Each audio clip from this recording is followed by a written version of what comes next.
Tableau d'avancement. Lorsqu'on met 0,6 mol de thiosulfate S2O3 on obtient un mélange coloré. Si on modifie les proportions, le mélange est incolore. Utilisons un tableau d'avancement pour expliquer cette observation. Un tableau d'avancement se construit en indiquant l'équation de la réaction chimique. La seule espèce colorée intervenant dans cette réaction est le diode I2. Le tableau d'avancement permet de suivre les quantités de matière de chaque espèce au cours du temps, ce qu'on appelle l'état du système. Le premier état étudié est l'état initial. Au départ, on reporte les quantités initiales de chaque espèce, soit 0,4 mol de diode et 0,6 mol de thiosulfate, ainsi que 0 mol de produit puisque la réaction n'a pas encore démarré à ce stade. Le deuxième état est appelé état intermédiaire. Il décrit les quantités de matière des entités à un instant quelconque de la réaction. Pour cela, on introduit l'avancement noté X qui permet de décrire l'évolution du système chimique. Ainsi, à l'état initial, la réaction n'ayant pas démarré, X est égal à 0. Dans un état intermédiaire, pour lequel la réaction est en cours, la quantité de matière de diode sera la quantité initiale diminuée de X. La quantité de thiosulfate sera la quantité initiale diminuée de 2X. Pourquoi 2 ? Parce que la réaction consomme 2 fois plus d'ion thiosulfate que de diode. Côté produit, la quantité de matière d'ion tétrathionate S4O6- produite sera la quantité initiale, c'est-à-dire 0, augmentée de X. Et la quantité de matière d'ion iodure I- sera de 0 plus 2X, car la réaction produit 2 fois plus d'ion iodure que d'ion tétrathionate. Enfin, le dernier état étudié est l'état final, qui correspond au moment pour lequel le milieu cesse d'évoluer. L'avancement se nomme Xmax, car la transformation est totale, nous reviendrons sur cette notion plus tard. La dernière ligne du tableau est exactement la même que la précédente, on précise juste que l'avancement est devenu l'avancement maximal Xmax. Formulons désormais deux hypothèses afin de déterminer l'avancement maximal. Première hypothèse, le diode est le réactif limitant.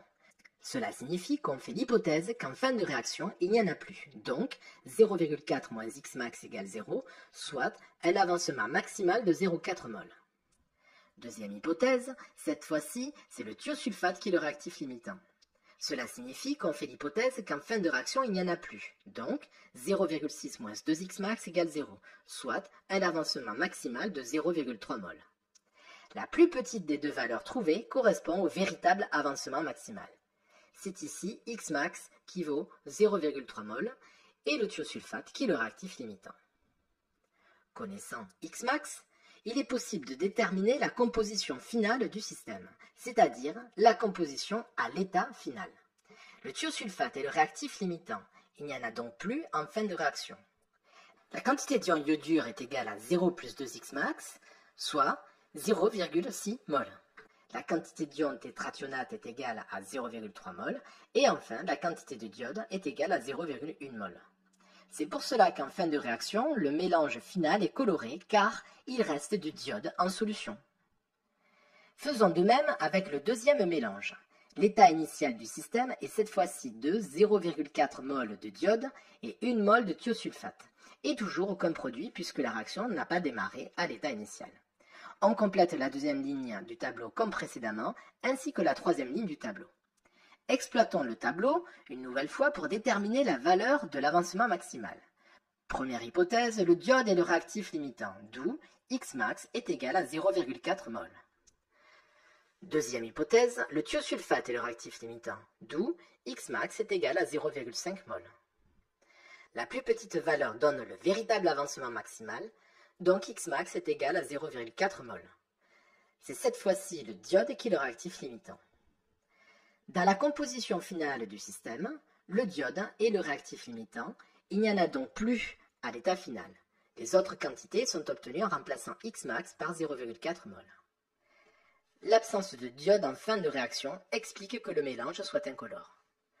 En comparant les rapports stoichiométriques des deux réactifs, on peut arriver à la même conclusion.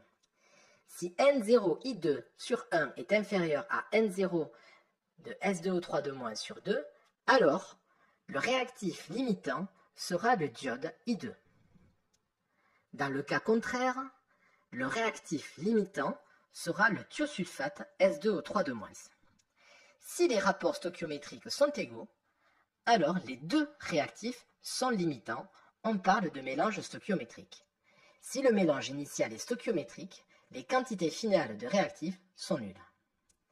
On peut distinguer deux types de réactions, les transformations totales et non totales. Lorsqu'une transformation est totale, un des réactifs, au moins, est limitant et il disparaît totalement. C'était le cas des transformations vues précédemment. L'avancement final est noté Xmax et il est égal à 0,4 mol. Lorsqu'une transformation est non totale, aucun des réactifs n'est totalement consommé.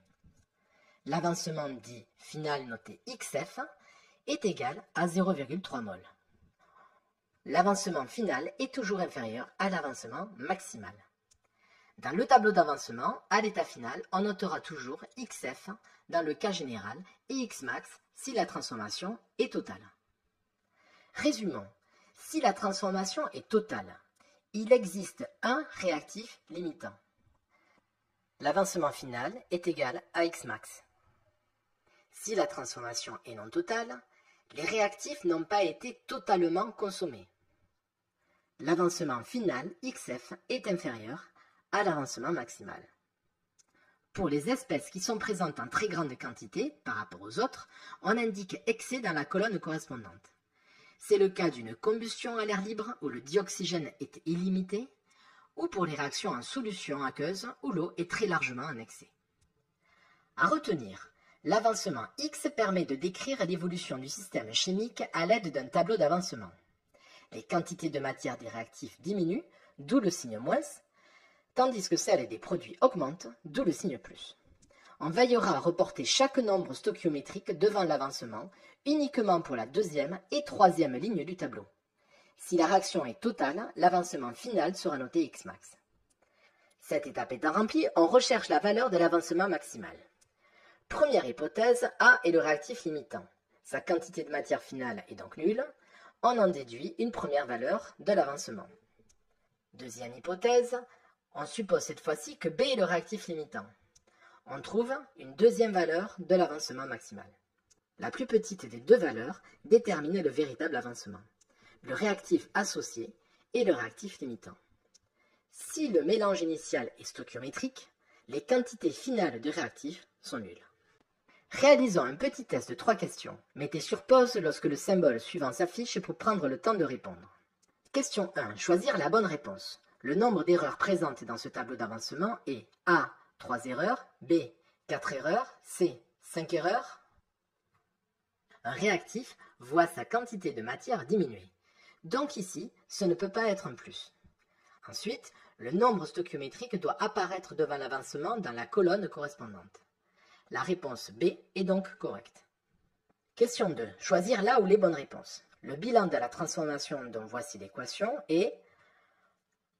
On peut dire que A. L'aluminium Al est le réactif limitant. B. L'avancement XF est égal à Xmax. C. La réaction est totale. Puisque l'aluminium a totalement disparu, il s'agit du réactif limitant. De plus, on peut dire que la réaction est donc totale. Et donc que XF est égal à Xmax. Les 3 réponses sont donc correctes. Choisir la bonne réponse. D'après le tableau ci-dessous, le réactif limitant est A, H2, B, O2, C, H2 et O2. Supposons que H2 est le réactif limitant. Alors, Xmax est égal à 0,25 mol. Supposons cette fois-ci que O2 est le réactif limitant. Alors, Xmax est égal à 0,1 mol. La plus petite valeur est 0,1 mol. La réponse B est donc correcte.